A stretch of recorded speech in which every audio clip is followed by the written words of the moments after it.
Eu quero convidar os irmãos a abrirem suas Bíblias em Mateus capítulo 16.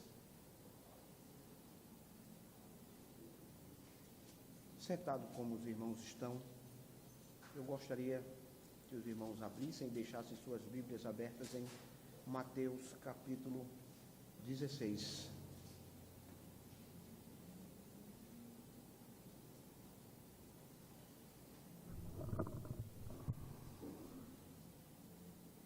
O capítulo 16 de Mateus é um capítulo que trata, na sua maior parte, da morte e da crucificação de Cristo. O Senhor Jesus está perto de ser levado ao Calvário. A primeira parte do texto, do capítulo 16, é aquela discussão entre os fariseus e saduceus que pedem a Jesus um sinal dos céus. E Jesus diz que o sinal que ele tem para dar para os fariseus e saduceus é o sinal de Jonas. Jonas passou 3 dias e 3 noites no ventre de um grande peixe. E Jesus diz que aquela geração má e adúltera pede um sinal. Mas o único sinal que Deus tem para eles é o sinal de Jonas.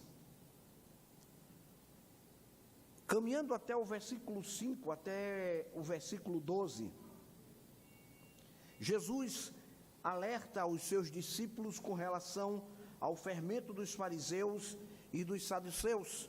Ou seja, Jesus está se referindo à doutrina ensinada pelos fariseus e pelos saduceus, que eles deveriam ter cuidado. Que mesmo sendo uma doutrina aparentemente atraente, aparentemente bíblica, aparentemente correta, aquilo que eles ensinavam era distorção do Evangelho, aquilo era veneno, e que aquele fermento que estava sendo usado ali, como Jesus usa a figura de linguagem, era extremamente nociva para a vida dos discípulos e da igreja, que eles fugissem do fermento dos saduceus e dos fariseus, porque aquilo ali era perigoso para a alma, para a vida espiritual dos seus discípulos. A partir do versículo 13, nós temos o ápice desse texto, podemos assim dizer. É quando Jesus olha para os discípulos, Jesus questiona o que é que as pessoas falam acerca dele, o que é que as pessoas acham ao meu respeito, e o que é que o povo diz a meu respeito. Jesus indaga os seus discípulos, e eles começam a dizer: olha, estão dizendo aí que você é profeta, outros estão dizendo que você é um falso profeta, outros estão dizendo que você é um grande enganador, outros estão dizendo que você é bruxo, que você é feiticeiro, outros estão dizendo que você é um grande rabino, um grande mestre, outros estão dizendo que você não passa de um blefe, de uma grande mentira, que você está seduzindo o povo e afastando de Deus. E Jesus escuta os argumentos dos discípulos, o que é que eles têm escutado nas ruas sobre Jesus. E Jesus para e olha para os discípulos e diz, e pergunta para os discípulos: e vocês? Qual é o conceito que vocês têm a meu respeito? O que é que eu sou? Como é que vocês que me seguem, vocês me veem? Como é que vocês me olham? O que é que eu sou para vocês? Lá fora, quem não é meu discípulo estão dizendo que eu sou profeta, que eu sou um enviado de Deus, que eu sou um anjo, que eu sou um mentiroso, que eu sou um blefe, que eu estou destruindo a religião de Israel, que eu estou corrompendo a doutrina de Moisés, que eu estou corrompendo a lei, que eu estou transgredindo a lei, que eu sou tudo. Mas vocês, quem acham? O que é que vocês acham a meu respeito? Pedro se levanta e faz a grande declaração na qual a igreja está alicerçada. A igreja não está alicerçada no Pedro, discípulo apóstolo, mas na declaração que Pedro faz acerca de Jesus: tu és o Cristo, o Filho do Deus vivo. A igreja não está alicerçada na pessoa de Pedro, mas está alicerçada na declaração de Pedro: tu és o Cristo. Uns dizem que tu és Elias, outros dizem até que você é Jeremias, outros dizem que você é a reencarnação aí de alguém, mas você é o Cristo, tu és o Cristo, o Filho do Deus vivo. A igreja está alicerçada nesta declaração de Pedro. E Jesus diz: muito bem, João, e eu te digo que tu és Pedro, e sobre esta pedra, a pedra é a declaração que Pedro faz acerca de Jesus: tu és o Cristo, o Filho de Deus. E sobre esta pedra que você acabou de declarar, edificarei a minha igreja.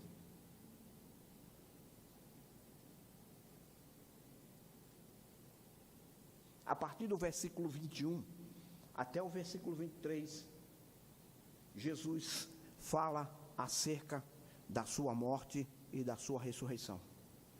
Jesus fala que ele será entregue, que ele vai morrer, que ele vai ser morto, traído, entregue aos judeus pelos sumos sacerdotes e pelo povo de Israel, e ele será morto e crucificado e ressuscitará ao terceiro dia. Mas eu quero chamar a atenção dos irmãos para o final do capítulo. O final do capítulo, a partir do versículo 24. Então disse Jesus a seus discípulos: se alguém quiser vir após mim, a si mesmo se negue, tome a sua cruz e siga-me. Porquanto quem quiser salvar a sua vida, perdê-la-á. E quem perder a vida por minha causa, achá-la. Pois que aproveitará o homem se ganhar o mundo inteiro e perder a sua alma? Ou que dará o homem em troca da sua alma? Porque o Filho do Homem adivina a glória do seu Pai com os seus anjos, e então retribuirá a cada um segundo as suas obras. Em verdade vos digo que alguns dos que aqui se encontram, que de maneira nenhuma passarão pela morte, até que vejam ver o Filho do Homem no seu reino. Vamos orar. Senhor, nós te louvamos, nós te bendizemos. Pedimos, ó Deus, que o Senhor aplique em nossos corações a tua palavra, e que teu nome seja glorificado, e que o Senhor fale à tua igreja por meio da tua palavra. Amém.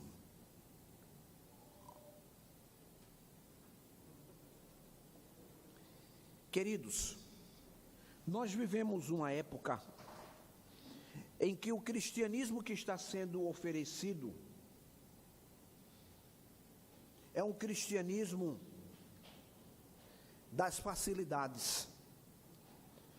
O cristianismo que se oferece, a mensagem que se prega como mensagem cristã, tem sido a mensagem de que a vida é uma festa, que você tem que ser próspero, que você tem que ser rico, que eu tenho que vestir as melhores roupas, andar no melhor carro, ter o melhor cartão de crédito, ter uma boa conta bancária, ter um bom carro, vestir roupas de grife, ternos de grife, de preferência de marca italiana, frequentar bons restaurantes, morar em bairros de referência.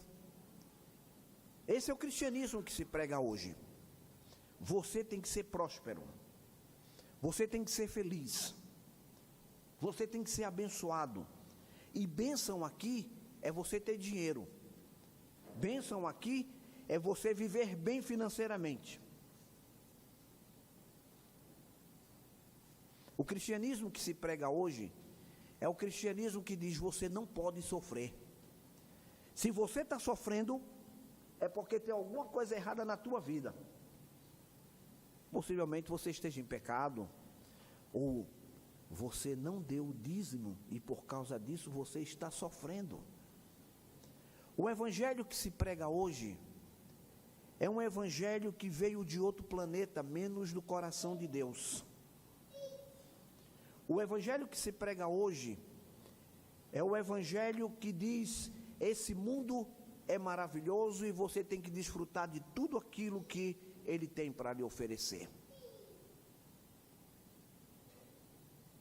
A mensagem do evangelho e a vida cristã se transformaram numa grande festa, onde todo mundo vive bem.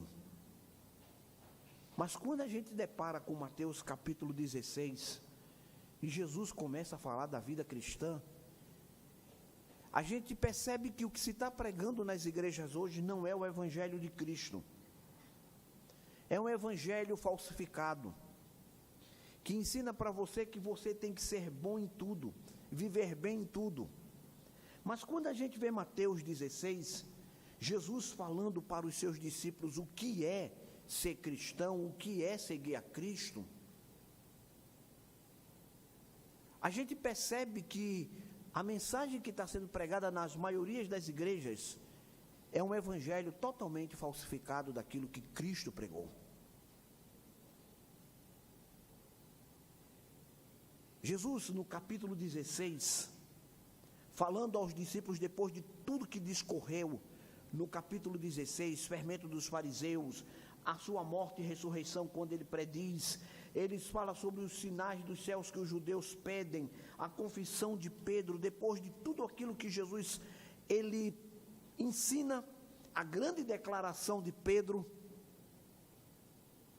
Jesus fala da sua morte e ressurreição.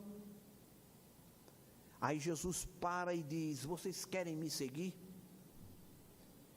Pedro faz aquela grande declaração, e aquele momento deve ter sido um movimento maravilhoso.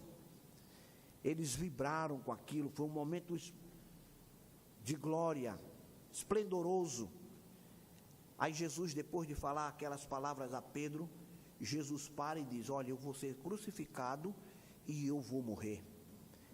Deve ter sido um balde de água fria em cima deles.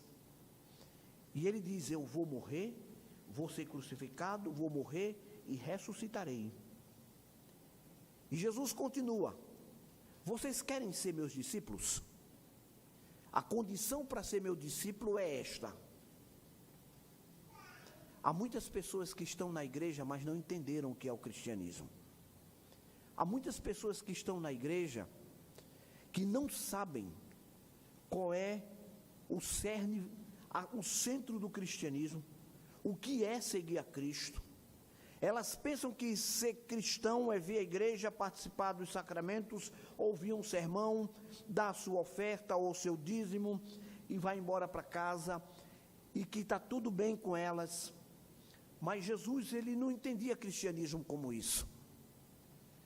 Jesus olha para daqueles 12 discípulos e diz: vocês querem me seguir? Eu vou dizer qual é a condição para me seguir. Eu vou mostrar para vocês qual é a condição para ser meu discípulo.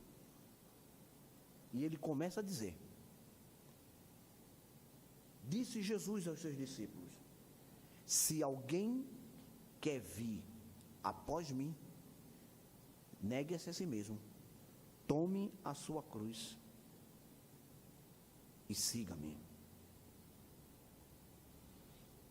Se nós percebermos a conexão que tem dentro desses versículos aqui que nós lemos todos e que nós citamos sem ler, os discípulos tinham uma impressão ou impressões equivocadas acerca do Senhor Jesus. Eles tinham concepções equivocadas quanto ao propósito da sua vinda a este mundo.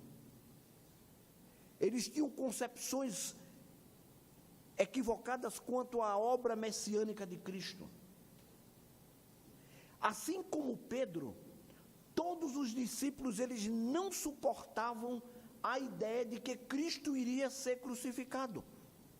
Ao ponto de Pedro dizer que nada, Senhor, você não vai ser crucificado não, nós não vamos permitir. Jesus olha para eles: arreda Satanás. Eles não suportavam essa ideia. Não era somente Pedro não, todos eles não suportavam essa ideia. Eles não imaginavam que era necessário que Jesus morresse e sofresse por sua igreja. O que é que eles sonhavam? Eles sonhavam com honrarias seculares e recompensas temporais no serviço do reino de Deus. Eles achavam que a vida ia ser maravilhosa o tempo todo ao lado de Jesus. Eles sonhavam que iam ser honrados, viver bem, ter as recompensas que o reino de Deus oferece e tem para aqueles que servem ao Mestre. Eles não entendiam que o verdadeiro sentido de ser cristão era seguir o exemplo de Cristo. Que eles precisavam ser experimentados no sofrimento de Cristo. Há muitas pessoas nas nossas igrejas que ainda não entenderam o que é o sentido real do cristianismo. Eles pensam igual a Pedro e aos discípulos de Jesus. Nós servimos ao Mestre e a nossa vida vai ser uma vida de recompensas, dinheiro no bolso e tudo de bom que vem sobre nós. Mas Jesus não achava isso. Jesus chama eles dizendo: está pensando que a vida de vocês vai ser um mar de rosas? Que vocês vão viver a vida deles, a vida de vocês desfrutando das maravilhas e das recompensas do reino, sem nenhum sofrimento? Jesus diz assim para eles: olha, vocês querem me seguir? Então eu vou dizer qual é o critério para vocês me seguirem. Jesus não promete nenhuma riqueza a eles.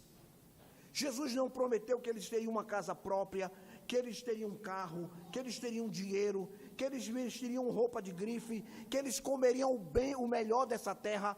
Jesus olhou para eles e disse: vocês querem ser meus discípulos? Então essa é a condição. Bote a cruz nas costas e siga-me. Cada um bote a sua cruz no ombro e siga-me. Tome a sua cruz e venha me seguir. Seguir a Cristo é estar debaixo da cruz do Calvário. Seguir a Cristo é estar caminhando para o Calvário.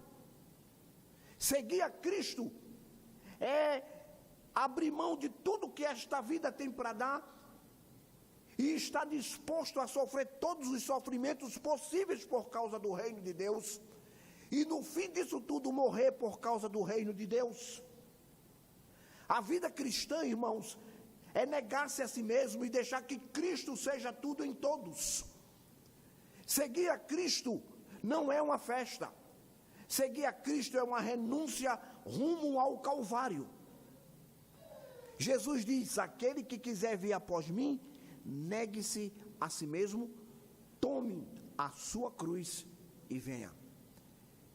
No tempo de Jesus, a crucificação, parece-me que ela ou foi criada pelos persas ou pelos fenícios. Eu não tenho o dado de quem criou a crucificação, mas é uma coisa muito antes de Jesus. Já vem do mundo antigo, muito antes de Cristo. Alguém teve a ideia de criar a crucificação como uma forma de punição, e é uma punição terrível. Uma morte extremamente horrível e dolorosa, e traz um sofrimento terrível para a vítima. No tempo de Jesus, quando o indivíduo tomava a cruz, não tinha como ele retroceder. Não tinha mais para onde você ir. Quando a trava era colocada no seu ombro, porque você não levava a cruz toda. Aqueles filmes que mostram Jesus carregando toda a cruz, aquilo ali não é fiel à história, à cultura do tempo de Cristo. O indivíduo só levava a parte superior da cruz, aquela parte menor, que era amarrada nos seus ombros, ele saía com ela amarrada. A parte maior da cruz, ela já estava lá, na beira do buraco, onde ela seria fincada. Ele só carregava o travessão superior. Depois de ser chicoteado, se ele sobrevivesse ao sofrimento de ser chicoteado, muitos nem sobreviviam, morriam lá no pátio, quando estavam sendo punidos antes de ser crucificados, que era parte da crucificação. O indivíduo era torturado. Jesus levou 40 chibatadas antes de ser crucificado. Aquilo ali era tão terrível que muitos morriam ali. Era melhor morrer ali do que morrer na cruz. O sofrimento era menor. Depois que ele passava pelaquela fase de punição, colocava-se o travessão sobre o ombro dele e ele ia nu, andando pelas ruas, subindo para fora da cidade, para o monte, para fora da cidade. As pessoas eram crucificadas fora da cidade, e lá elas eram crucificadas. Só que tem um problema: depois que você colocava o travessão nas costas, não tinha mais retorno. Não tinha. Era dali para a morte. Não existia a mínima possibilidade de você ser perdoado no meio do caminho, de você se livrar da cruz, de você se livrar da morte. Quando você colocava o travessão, a cruz nas costas, você só tinha um caminho: a morte.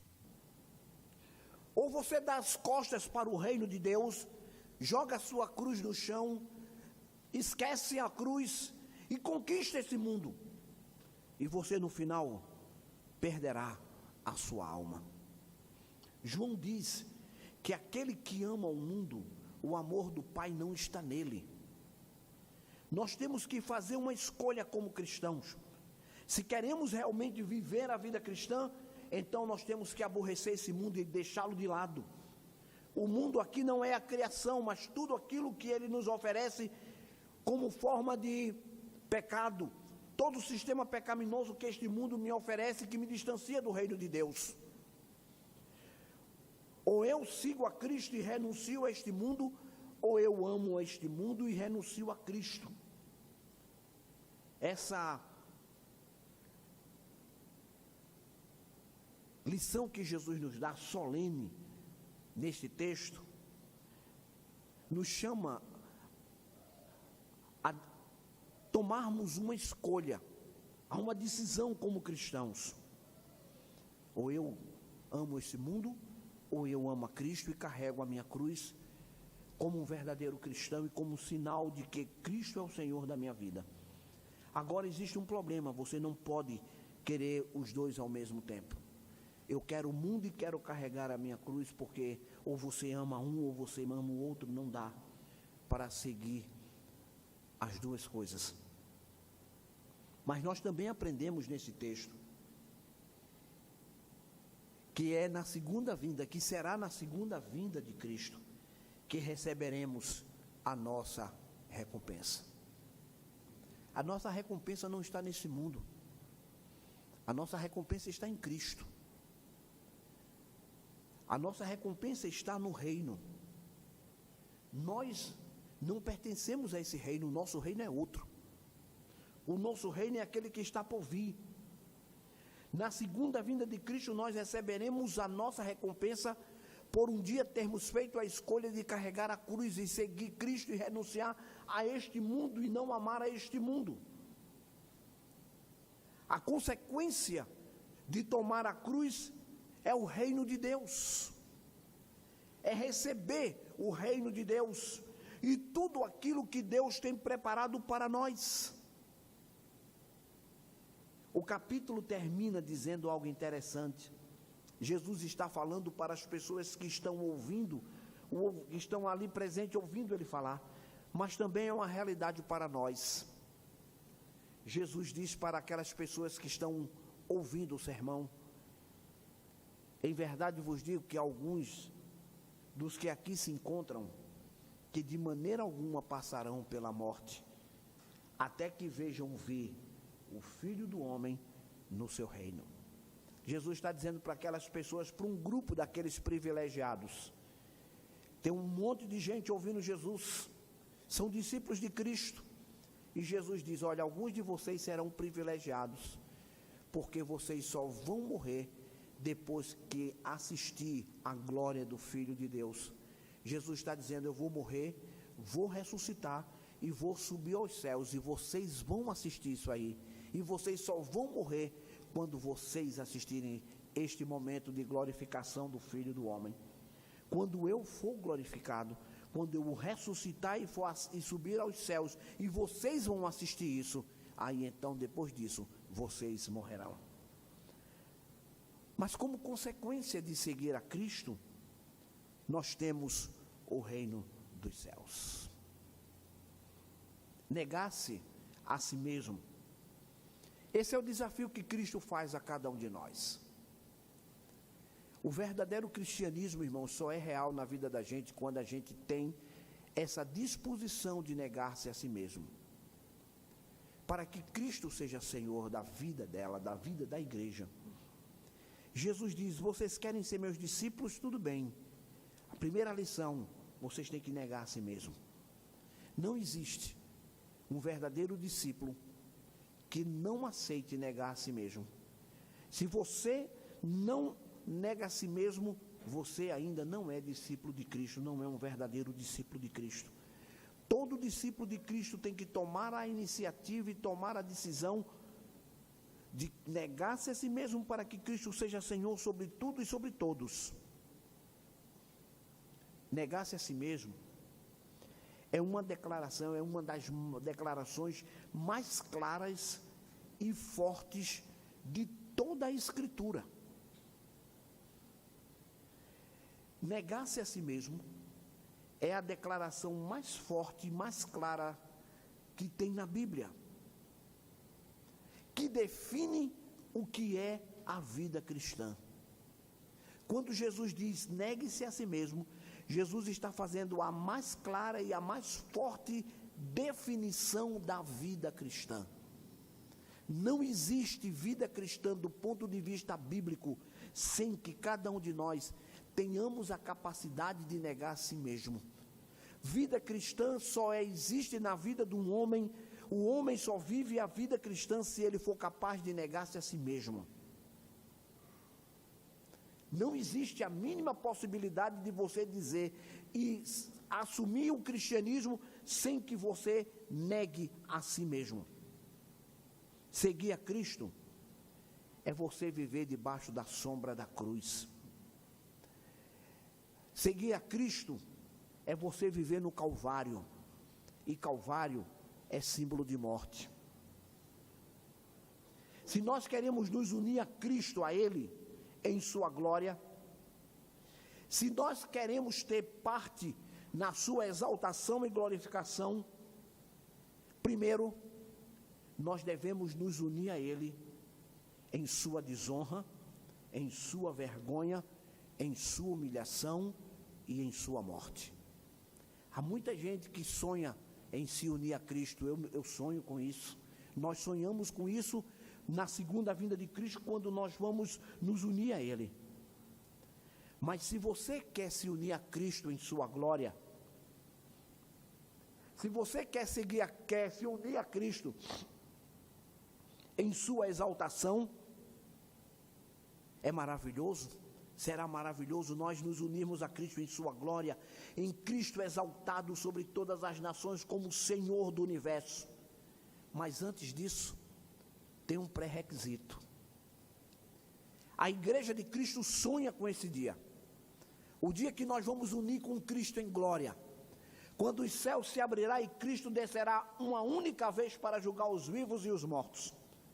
Nós iremos nos unir em sua glória e em sua exaltação. Mas Deus diz, primeiro tem um pré-requisito para você chegar a esse estágio. Primeiro, antes de nos unirmos em sua glória e em sua exaltação, nós temos que nos unir a Ele em Cristo, na sua desonra. Quando Cristo foi humilhado e desonrado pelos homens, nós temos que unir a Cristo em sua vergonha, em sua humilhação, em sua morte. Se você não está disposto a participar da humilhação de Cristo, da vergonha de Cristo, da humilhação de Cristo e da morte de Cristo, então, querido, você não vai participar nem da sua glória e nem da sua exaltação, porque esses são os requisitos para participarmos da sua glória e da sua exaltação. Se participar da desonra de Cristo, da vergonha de Cristo, da humilhação de Cristo, da morte de Cristo. Para participarmos da sua glória e da sua exaltação, você tem que estar disposto a morrer por Cristo. Você tem que estar disposto a ir para a cruz junto com Cristo. Se você não está disposto a morrer por Cristo, então, querido, o reino dos céus em sua glória e exaltação não lhe pertence.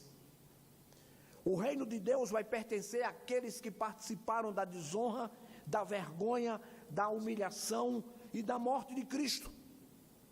Se você, como cristão, não quer passar por isso nesse mundo, então, querido, no mundo por vir, vocês não participará nem da glória e nem da exaltação de Cristo. Se você não está disposto a morrer por Cristo, você também não participará nem da glória e nem da sua exaltação. É isso que significa seguir a Cristo.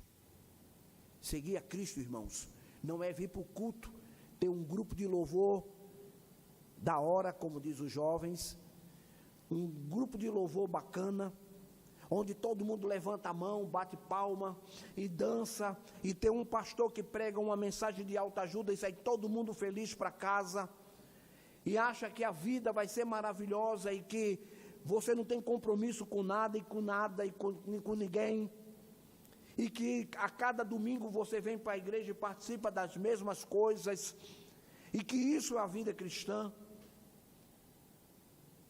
Você está equivocado, porque isso não é a vida cristã.